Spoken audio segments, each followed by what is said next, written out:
so I make sure. Okay, I'm going to start again just so we have it all on audio and the recording in case anyone has to skip out. So my name's Troy White. I'm with a company named Biocomposites Group. We manufacture a brand of products called, the line is called TerraFiber, and Haas is now included all of our, or a bunch of our different products we're going to talk about today, including the microgreen mats, which is our main subject today. If I could just put out a request though, if everyone could just please put on mute on your own phone so that I don't have to mute you. It just gets a little distracting. I just wanted to make sure everyone's muted.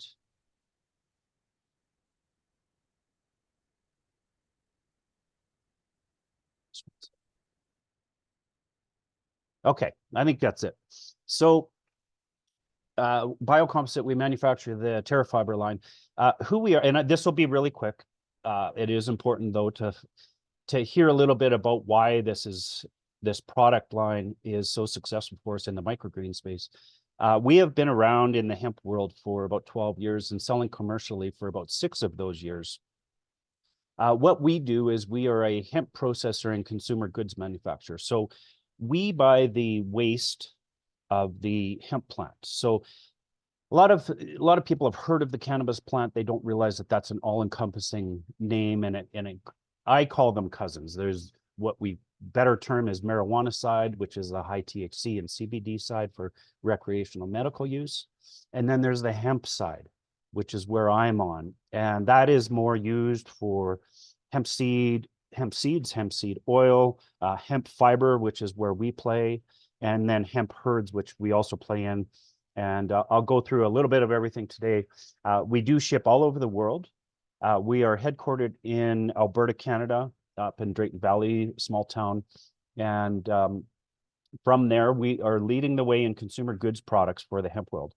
And why do I say that? Is that we are producing more hemp fiber-based products than anyone else in North America right now, with the only exception is a brand new large-scale hemp insulation company in the US. For those that don't know, the hemp industry is still quite new, and it is moving at a rapid pace right now. We're seeing hemp being used in all kinds of different areas. And today is just one small part of this, the world of hemp fiber and hemp herds. And today we're going to be talking specifically about microgreens, but how I found this group is I actually started when Canada legalized cannabis 5-6 years ago now.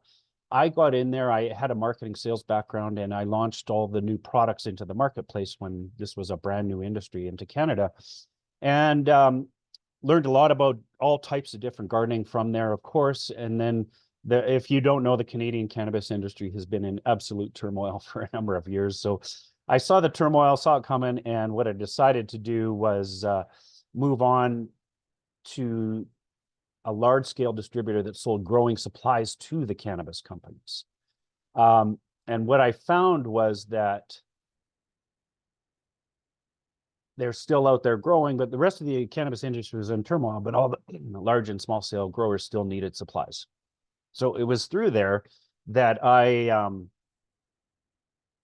found the TerraFiber line of products that we're here to talk about. And, it's been 2.5, almost 3 years now.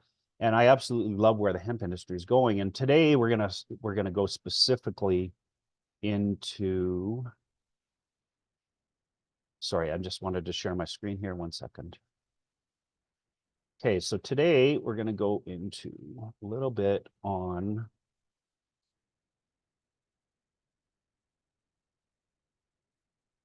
you should be seeing my main screen now. Okay, so just move this away here. All right, so microgreens. I love plants of all different kinds. I don't have a green thumb, but I'm eager to learn. And so what we're about to cover has nothing to do with having a green thumb. It's one of the things I love about microgreens is they're so easy. They are so simple. Anybody can grow them. And I'm going to show you how to get them started, how to harvest, and what to do with them once you've harvested them. But when I got involved with the Biocomposites Group, That's when I started to learn about microgreens. It was not something that I even knew existed. I didn't know anything about it. But when I started here, I realized that these were our #1 product. We ship them all over the world, and people absolutely love these mats because they're very simple to use. They're inexpensive, and they're 100% natural, which means you can compost them into your garden after you're done. You can put them into your compost bin, put them into your garden. Some people use them if you're on an acreage or a farm with farm animals. You can use them as animal fodder. So there's a lot of different uses from just the waste once you're actually harvested your microgreens. And that's why people like them. You're not throwing plastic into the garbage. You're not throwing out rock wool cubes that you know cannot be recycled.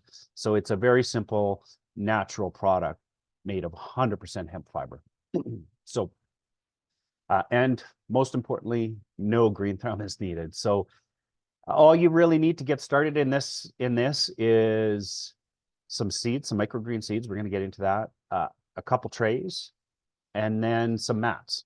And the mats and the trays you can all get through Haas. They're the co-host of this call. I'm going to just teach about the microgreens today, and you know how to reach out to them if you have any questions or you needed to get stocked up on mats and that. Just so you know too, I will be sending out a grow guide along with the recording to everyone at Haas, so that if you can't get the whole call or you want to pick up on something you missed out on, you can go through the recording, these slides, and the grow guide as well. So, so what are microgreens? That's kind of I guess a first place to start is,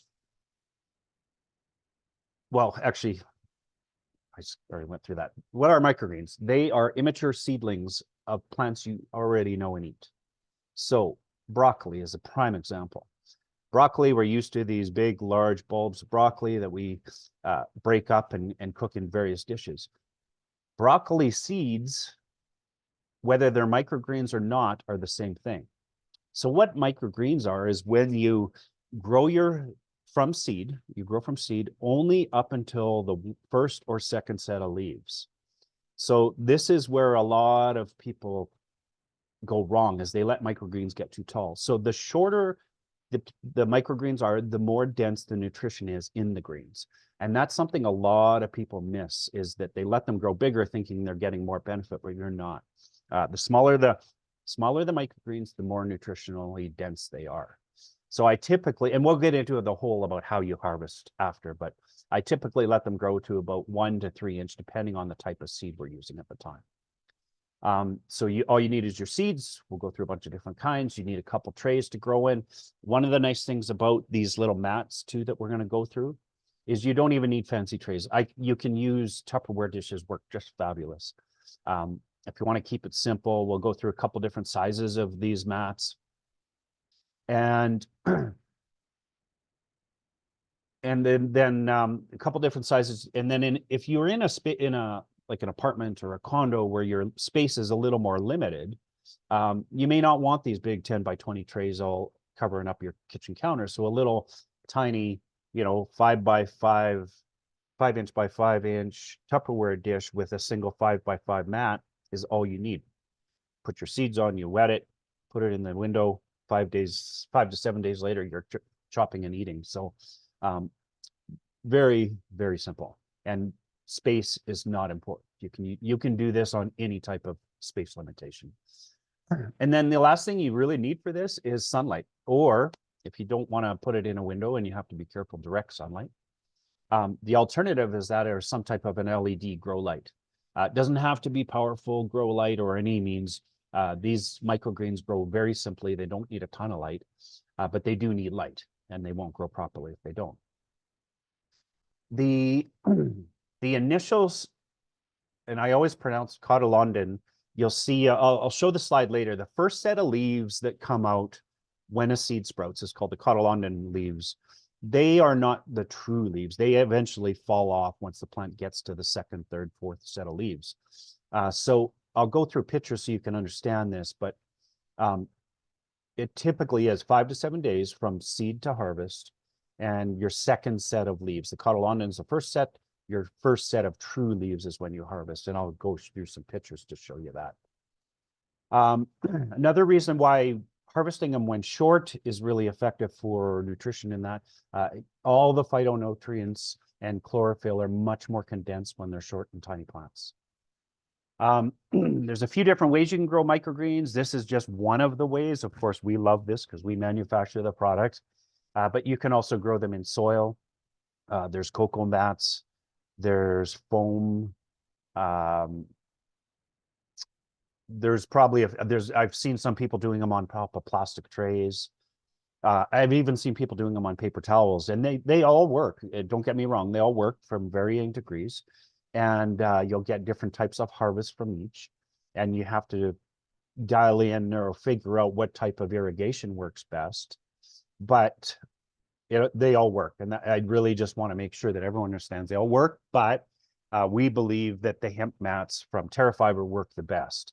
And we do have a lot of our clients in the commercial space that split test, meaning in one batch of microgreens, they grow on our hemp mats, and in another batch, they'll grow on soil. And so what typically a lot of our clients find is about a 10% bump up in harvest weight and much cleaner to use, especially versus soil. It's very simple and very clean to use these mats. So those are important. And then I wanted to go a little bit into the types of microgreens that are available. I won't go through all of these, but I just wanted to point some of them out. Things like beets, chives, garlics, leeks, onions, carrots, broccoli, cabbage, mint, basil. I could go on and on different types of beans, and we'll get into even why mung beans are a huge source of protein. A lot of people don't realize by weight, it's better protein than chicken. And it's a microgreen. That one grows a little taller, but it still is a microgreen. So, so when you look at this list, you can kind of pick which ones and try different ones, and they all have different flavors too. So that's something also that's very much of interest is you can match your microgreens to the type of dish you're serving and have different flavors matched to the different type of main dish. And so you have a lot of flexibility here, and all of these come in different seed packets. They're easy to find now. Another thing is that they are true superfoods. I mentioned that the shorter they are, the better. There is anywhere from, depending on the type of microgreen you're growing, but anywhere from 4 to 40 times the amount of nutrients as you'll find in an adult grown up. We'll say broccoli as an example. The broccoli you buy at the grocery store has a very different nutritional content than microgreen broccoli. So keep that in mind. If you're looking for power bang for the buck, microgreens are where you should go. And I'll go through too on how you can, once you've harvested, what you can do with them, how you keep them, and then how you use them. Another thing to keep in mind is microgreens are best eaten raw. That's where they retain the maximum amount of nutrients that they have. But I do throw them in all kinds of different meals and cook them too.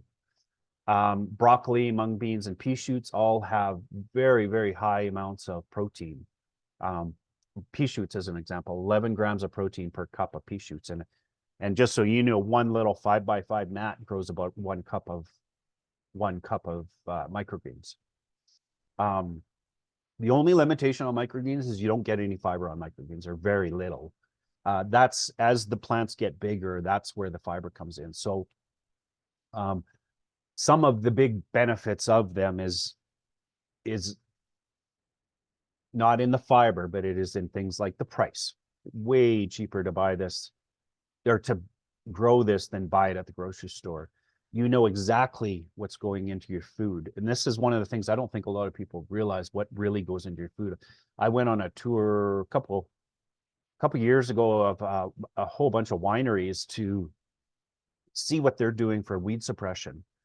And I was absolutely floored to see organic, what they called organic wineries right next door to a orchard that sells cherries and oranges, but they spray pesticides. There is no possible way you are an organic wine shop if you're having pesticides sprayed right next to your grapes. So you really need to take control over what's going into your food and pay attention to that. I mentioned you can grow these things anywhere, and that's one of the top benefits that people love. Immense immune system benefits, blood sugars, you've got cardiovascular benefits. One of the things that has a lot of people love it for is broccoli microgreen juice. So juicing your broccoli greens reduces fatty liver issues. It increases your liver's antioxidant capability. And then the gut health benefits are just immense. If you do a little bit of research on that, I won't go through all of it today. But there is immense benefits in microgreens, and having a little bit a day. What I recommend is to try and aim for 1 to 1.5 cups a day, which is about either one big sitting, like in a salad, or split it over a salad sandwich. Or you could just do little batches through the day. So 3 tablespoons per serving on a meal, do that 5 times a day, or mixed in with something else, and you'll get very, very powerful and immune system benefits, and just overall health, including gut biome too. Went through some of this. There's a number of different cancer benefits, to cancer prevention benefits, blood sugar management, excellent. Microgreens are excellent for diabetes and for keeping management of diabetes. And very fast and easy to grow, and it doesn't really take long. So what I'm going to do now, just give me a second here. I just want to switch to a different camera. I'm going to show a little, just give me a second here.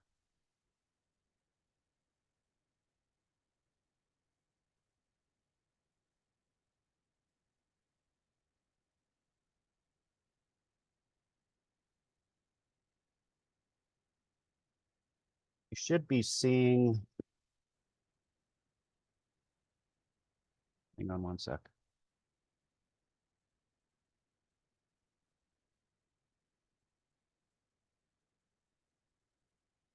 And of course, it's not working. I have a little camera here to show you a demo.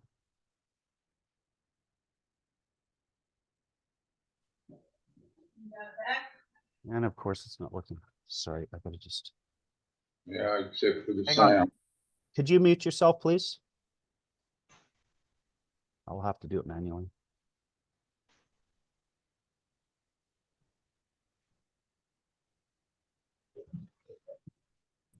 So what I'm going to do, this is not working with my setup.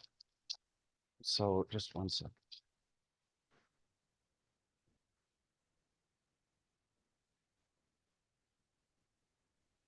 Okay, so sorry, one second. I'm just getting this set up.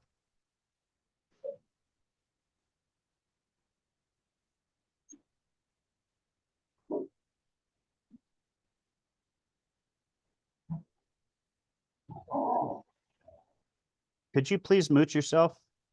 Just trying to get this camera working. And of course, it's not going to work.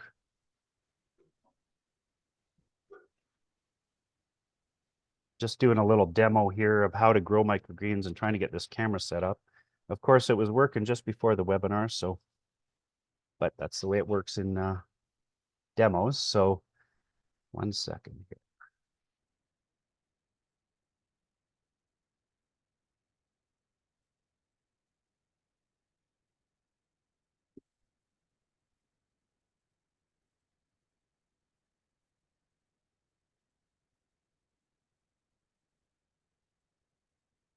All right, there we go.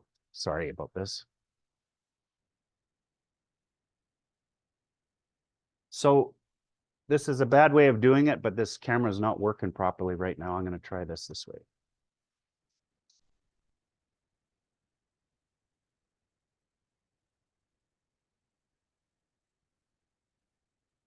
Okay, so as you can see, I've got a tray here. I'm hoping this stays up.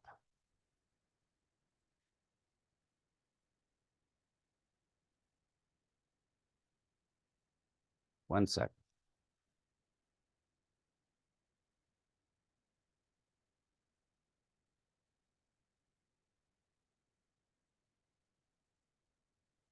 All right. So what you see here, and I apologize, I'm going to just remove this so you're not looking at me.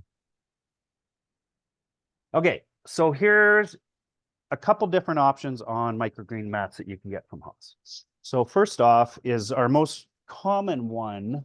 The ones we started with are these. These are 10 by 20 hemp mats.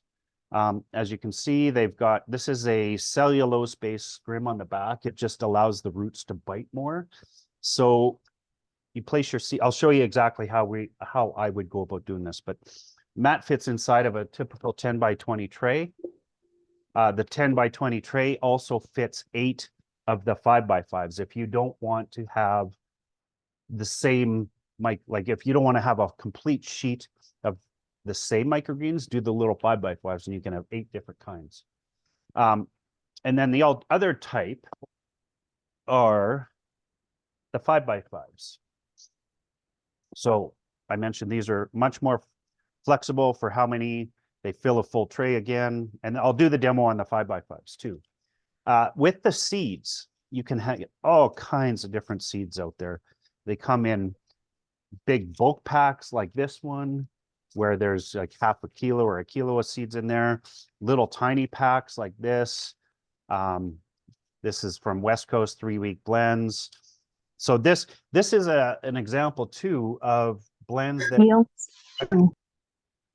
Could you please mute yourself? This is an example of a blend that actually goes quite a bit longer, 3 weeks. So those are out there too. If you want different types of. Yeah, this is that. Okay. Sorry, just. Standing the deer. Could you please mute yourself? I don't want to have to do it manually. Okay, thank you. Okay, so how you start, I'm going to just show this on a couple. So you take your little mats, and it's different on the 10 by 20. Well, it doesn't have to be different, but I'll show you this as an example. How do they say 4 of them? You start 4 today. Okay, so you take your mats, and there's a couple different ways to do this.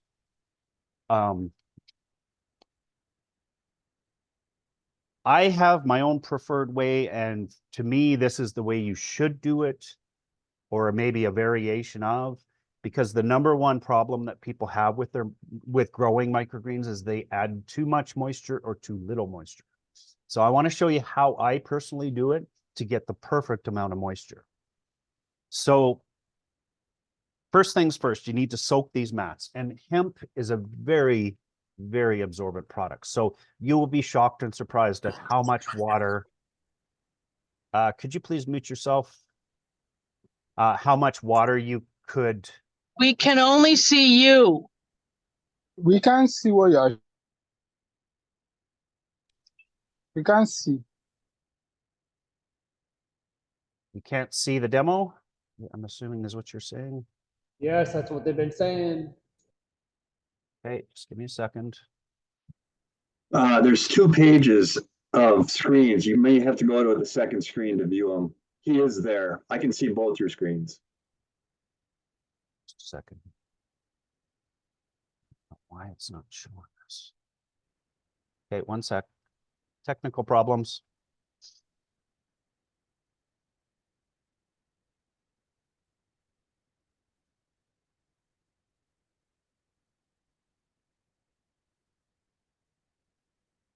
Can you see it now? Somebody, if they could, either a message or. I've always No, Yes, some people can see you because there's 2 pages worth of screens. I'm assuming that they need to switch to the second page. Okay, I'm not sure why it's doing that. I apologize. It hasn't done this before. So if anyone that can't see it, if you could try switching to another. okay, I see now on the second page. Thank you. All right. Okay, I don't think I muted myself just now. I'm just going to mute everyone. Okay, so we're good. So how we start the microgreens is you got to have the right amount of moisture. And the number one problem people have is too much water. So how I do it, I'm going to actually, if you were on the 10 by 20s, I'll start with that. I'm not going to pour water on them, but I wanted to show you a little trick that you can do with these. So when you do the 10 by 20s like this, what I do is I put them right in the tray, and then I fill this tray with water. And the other thing you can do is you can put, like you could soak all of these at once. If you can see how many there are there, about 10, I think. You can just fill this tray with water. And the key is you got to let it sit for a couple minutes because hemp absorbs a lot of moisture. So once it's absorbed, sat for a couple minutes, what I do then is I tilt the tray. I know this is hard to see. I tilt it and let the water drain out. And I hold it in a tilting mode until the water is all drained out. And so that, to me, once it's all drained, and I'll show you on the 5x5s what I mean. Once it's been all drained out, though, it is the perfect amount of moisture for microgreens. So as an example, I'll show you right here. So you can see I'm putting a lot of water in here.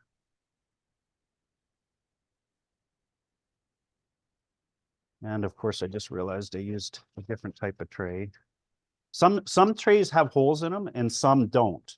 So I prefer the ones without holes. I just find it, I mean, the holes avoids this, but I find that when you tilt it like I was just showing, it gives you better control.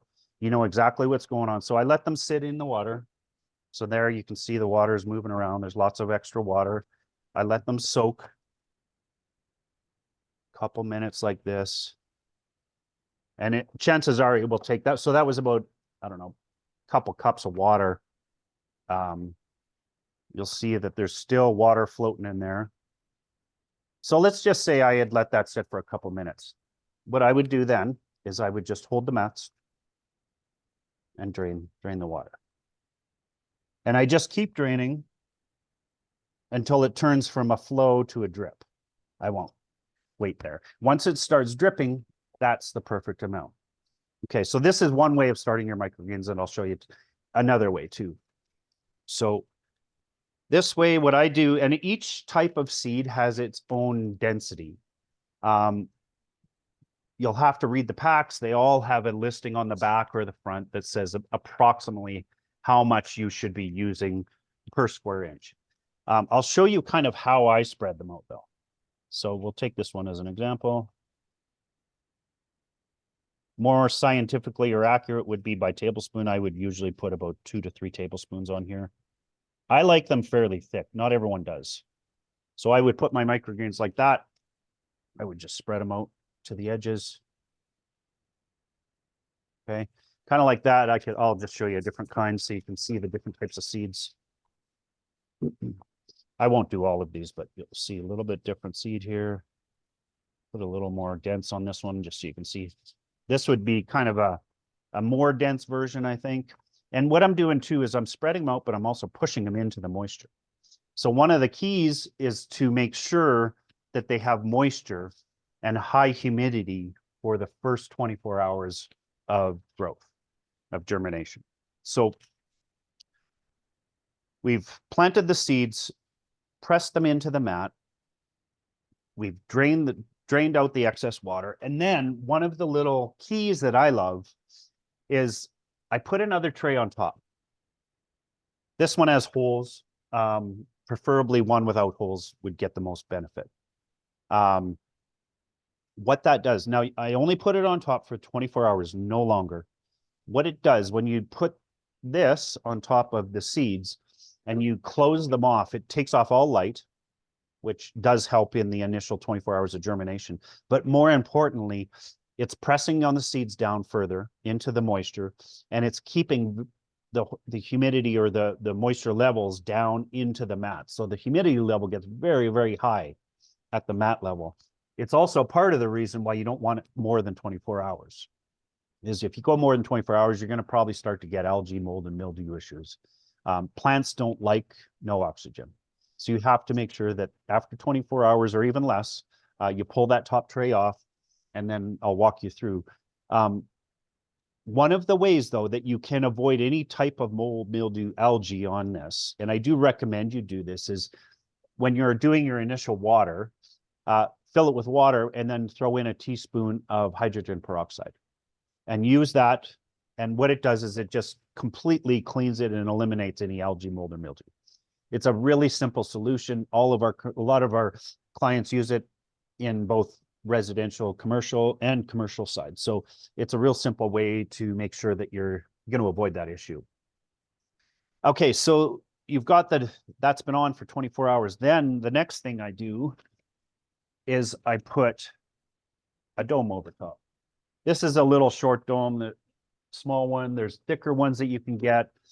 It doesn't really matter as long as you're keeping higher humidity. So you would put the dome on top, and then I don't recommend putting it in direct sunlight. I would put it on a table that is in a sunny room but doesn't get a lot of direct light. The reason is that these mats are extremely thin, as you can see. So if you put those in direct sunlight, the sun will dry them out rapidly, and it'll kill off all the seeds if you don't get enough moisture back onto it. So there's a few keys to it, but it's really not that difficult. Hydrogen peroxide eliminates mold, algae, any issues like that. And then not in direct sunlight. Keep it off on a table out of the direct sun, and works best, or throw it in the sun for an hour or two a day and just watch the moisture as you get used to how to do this and learn about the process involved. So dome is on. And then what we do from there is keep an eye on it. I would keep the dome on. I usually don't keep the dome on for more than another 24 hours. So 24 hours in the dark with a tray on top, and then 24 hours with a dome. And then for the balance of the germination cycle, remove the dome and just leave them open so they have lots of airflow. And so the next question that a lot of people have is, how do you maintain the proper moisture levels? Because that is really important. If you don't have the right moisture levels, again, you're going to come back to that same problem of algae and stuff. So what I do is each of these mats, each of these 5x5s takes about approximately 1 ounce of water. So I check them in daily, check them in the morning, make sure you can feel them. Once the roots have developed, you can pick these mats up and feel how heavy they are. What I like to do is I compare a non-saturated one to a saturated one, feel the difference. And you'll feel that's the right amount of moisture, and that's what it should weigh. So as your plants are growing through this, 7-day cycle, keep an eye on them every morning, just check the moisture level, top it up with a little bit of water. After you top it, just drain it again, same way we showed. And then you won't need that every day though, unless you're in high heat or high sun or high hot lights or anything like that. Just keep an eye on it, make sure. But I use the shot glass for these. If you're using a larger one, start with like a 10x20. Use a quarter cup of water, quarter to a half a cup at a time in the whole tray, and see, it should soak up most of it, and then you can just drain the rest using the same methods. And then I don't have an example of a finished microgreens here, but keep an eye on them. Over the next 5-7 days, you're going to see them grow. You're going to see the first set of leaves, and I'm going to show some slides here after that show the first set of leaves versus the second. They look very different. You're going to notice that first set, a lot of people chop it at the first set, the cotyledon leaves. A lot of people chop it there. It's very nutritionally dense. But a lot of people also let it go to the second set of leaves and then chop. So it is a personal preference. You can try both. Of course, the shorter ones with just the first set of leaves are going to be quickest to get to harvest. The second set will probably take an extra couple days. So a very, very simple way of doing it. And then what we do is harvest. So I'm going to just shut this off, and then I'm going to show you my slides again. Hang on one sec.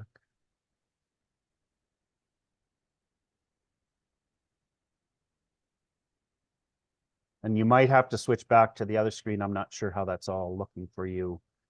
So.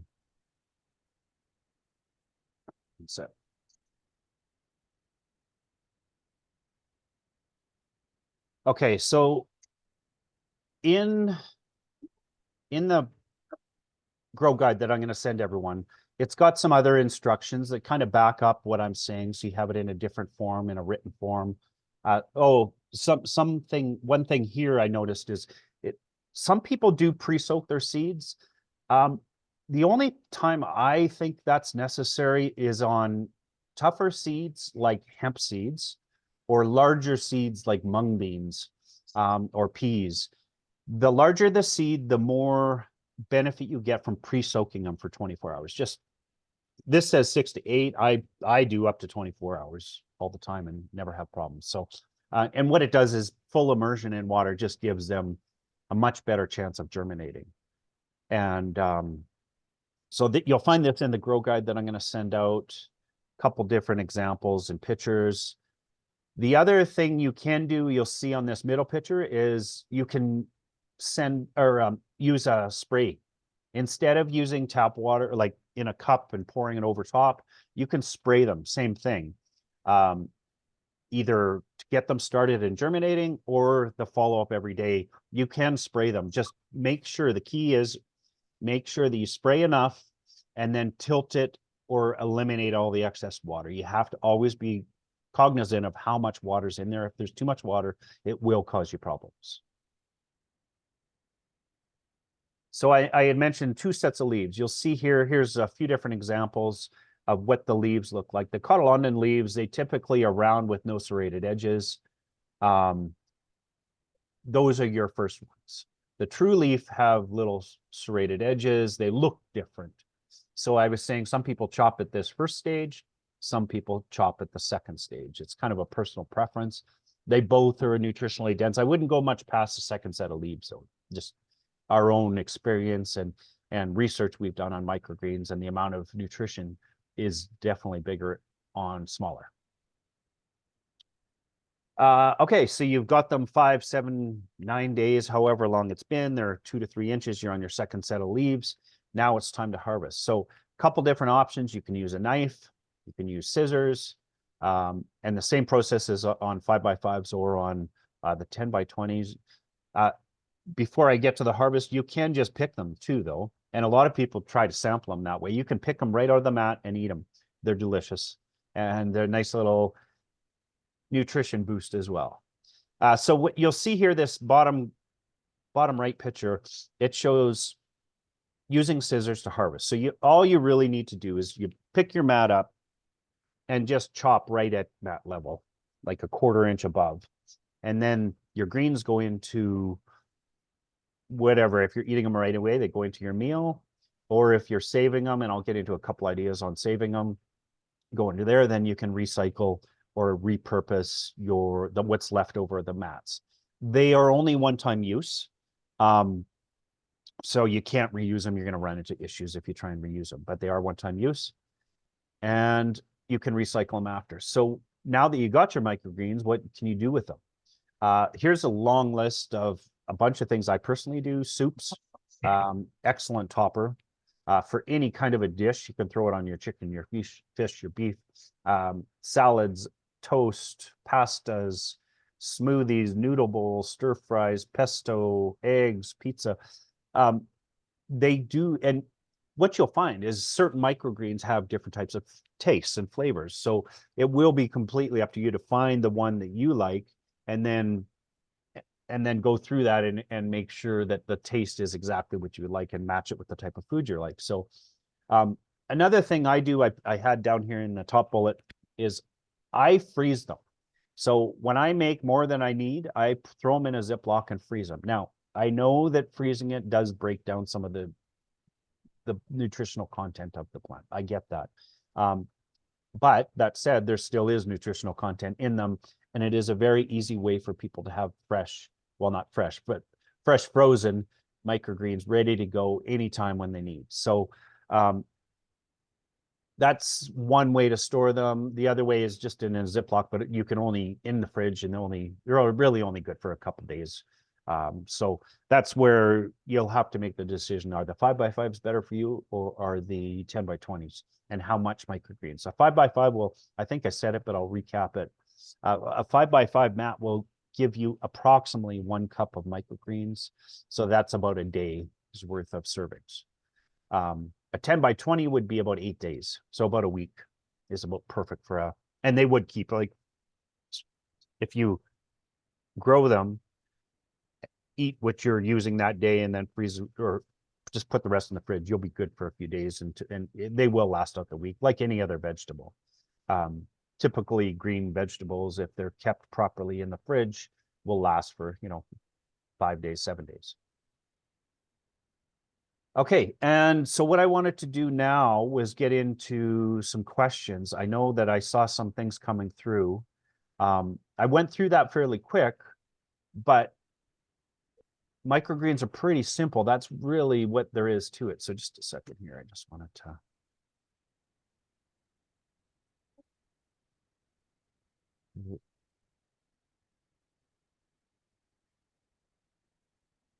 Okay, I think are we back yet? Sorry, one second.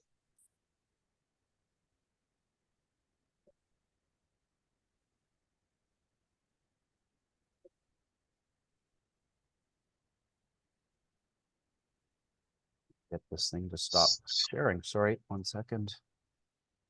Sorry about all the problems I'm having today. I don't know why it's causing me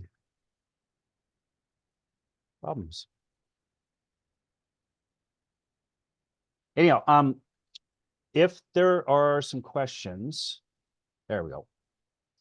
Okay, so I would like to go through any questions that you might have and just make sure that I'm answering questions. Anything you need right now, please let me know. Pop it into the chat box. I just wanted to.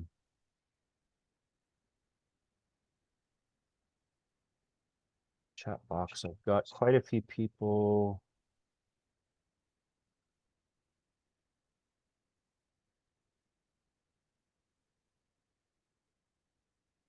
This is a good question. Ken mentioned good for a personal situation, way too intensive for commercial growing. We deal with a number of different types of commercial grows. Some use trays just like this. There's a very, very popular guy online, Donnie Greens. He teaches a class on freedom farmers on growing microgreens commercially. He uses our mats in individual trays. So it can be done that way. It takes more time, of course. But that's also a smaller type of he does quite a large volume out of his home, but it is a home operation. The alternative to that is a true commercial production. Vertical farms have become a big thing. Vertical farms have become a really big thing. And what vertical farms are is, with the weather being the way it is these days, it's become very unpredictable to be a farmer and get good crop production. So vertical farms is inside a sea can, inside of a building, inside of some type of a storage facility where you can control the environment. And so all the lights, all the irrigation systems are all in there.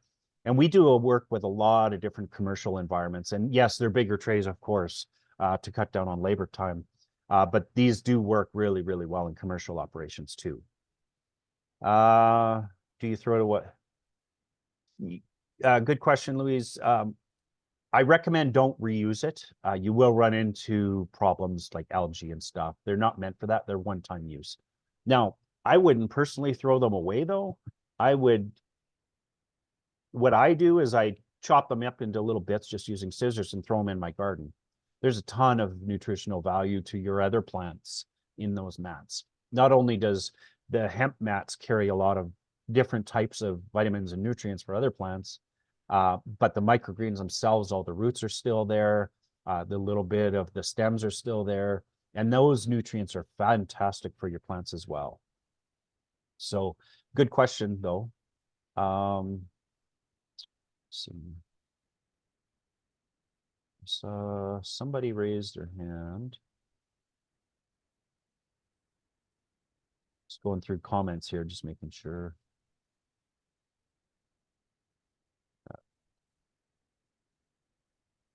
One new message.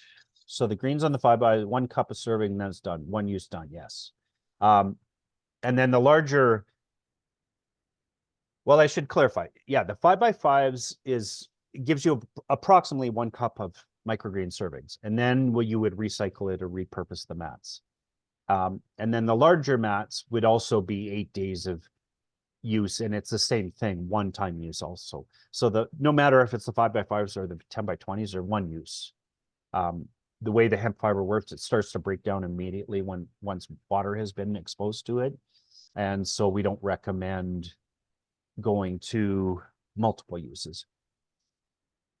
The cost of these is we try and keep the cost as low as possible so that using one per day is not a major cost prohibitor. Let's see, I'm just checking for other questions.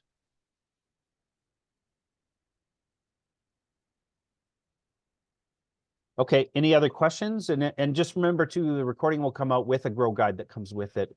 And I'll make sure you get everything. And then my email is here if you have other questions, twhite@biocompositesgroup.com. You can get all of your supplies through Haas. Just reach out to them direct on their website or direct. And I want to thank all of you for having me on the call today. And if you do have questions or anything, please let me know. And otherwise,